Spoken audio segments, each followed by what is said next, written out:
The sudden end of Instagram's creator fund came as a big surprise to a lot of people, including myself. And ever since I uncovered Zuckerberg's slight problem with Reels, I recall the more we push out Reels, the more we lose money. Me and a lot of other creators have asked themselves kind of the obvious question. Should we stop posting Reels then? Are they gonna stop pushing out Reels because they don't want to lose even more money? What's going on? The short answer, and to spare you unnecessary tension here, is no. But it's actually a little bit more complicated than that. So here's what we know. Number one, Reels does lose Instagram money right now. In the long term though, it would even cost them more to miss out on the whole Reels short form video trend, bandwagon, if you will. Especially since right now there's kind of a battle between the three major platforms, right? Who's gonna win? Who's doing it better? Everybody's in this. Everybody wants to take a piece of the pie and sort of crown themselves eventually as the king of short form video. What do you think, by the way? Who's the king right now of the three platforms? Maybe it's a queen. Also, Zuckerberg, our old friend, said in the same earnings call that I quoted in the last video that while they're gonna stop the bonus program, aka the creator fund, they will start to lean into other avenues a little more, like pushing in-app gift giving, for example, probably a ref share program with Reels feed ads as well. And they're most likely gonna continue to evolve their creator slash brand marketplace where they connect emerging influencers or influencers with brands, and probably are gonna start taking a piece of the revenue share. Because that's one thing they've mentioned all the time up until now. There's so many brand deals, billions of money generated on Instagram, and we don't even see any of that. Kind of even agree with that, to be honest. Now, you wouldn't be subscribed, which you hopefully are, to the Instagram police if you didn't expect me to do some digging regarding reach and distribution and our most dreaded old robot friend, the Instagram algorithm. And here's what I found. Generally, Reels reach seems to be down for most people, actually,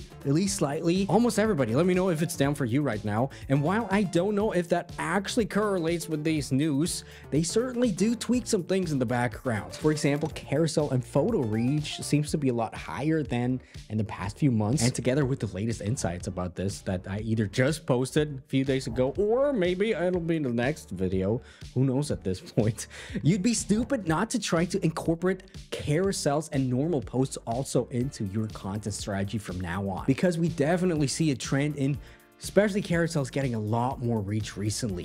Here's the thing though, Reels are still by far the biggest driving factor and responsible for most growth for most creators, almost everybody, and things are actually starting to become a little bit more sophisticated on the Reel sector. But I'm still doing research on that, and I will let you know as soon as I have something to share with you that has some foundation. So for the slow shooters among us, if your content strategy so far has consisted of, let's say, 7 Reels a week, try out 5 Reels a week and 2 carousel posts, or 5 Reels and 2 carousels and 1 photo, maybe even, wow, then it's even more, or 4 Reels and 2 carousels and no photo, right? Just switch it up just a little bit, just to bring something new to the table. Like I said, watch my other video. The really important thing though is a test like this takes time, and don't just stop off after posting 2 carousels because it doesn't work, right?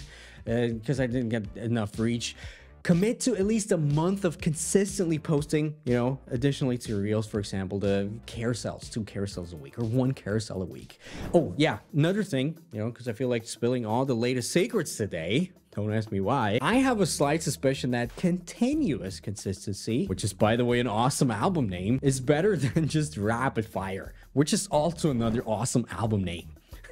Confusing, right? So kind of confusing what I just said, so let me try to explain it from another angle. I've seen it a lot recently that some creators go through seasons go through seasons of posting a lot, like let's say 7 posts a week, daily stories, being super present everywhere, and then they just get depressed and burned out because it's just a lot, and things get in the way.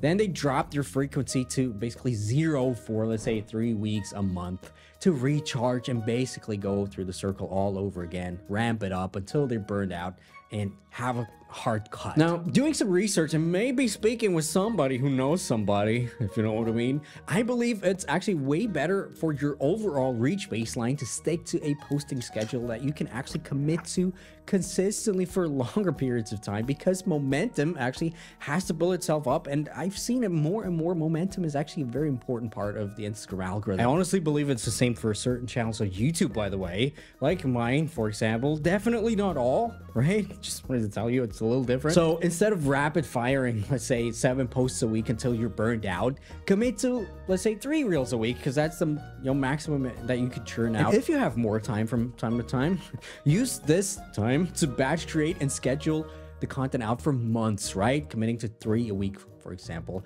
The algorithm is actually going to thank you for that. And I'm also going to thank you with all of my heart if you like this video right here, because internet points, right? That's what I'm into. And also, here's something that you need to watch within the next 5 minutes, or you'll get 7 years of bad luck. It's a very important video.